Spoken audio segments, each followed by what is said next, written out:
I'm excited for Sips of Sanity for June. We are going to be talking about the love languages. So the 5 love languages are gifts, acts of service, quality time, touch, and words of affirmation. This is a really great opportunity for inward reflection. Yeah, to know what your own are. So what is of value to you? And that's going to require that you actually know what you feel.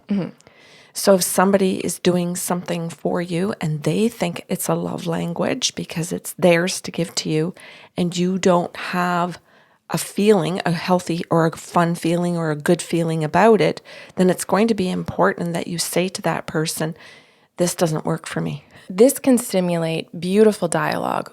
I think too, Kelly, it's good for people to think of the languages of love in terms of what do I feel when someone is doing each of these for me out of that intention, that it is an act of love, that they're trying to somehow convey that. This is communication, right? So they're trying in some way to communicate to me that their intention is to demonstrate care. Cool. And I want to focus on one particular word that you said, which is from another person. So we can actually look at love languages in 2 completely different ways. Yeah. The kinds that you like to receive and the kinds that you actually like to give out. And sometimes those aren't the same. Sips of Sanity airs the first week of every month. Catch the full series on patreon.com/by Sarlo.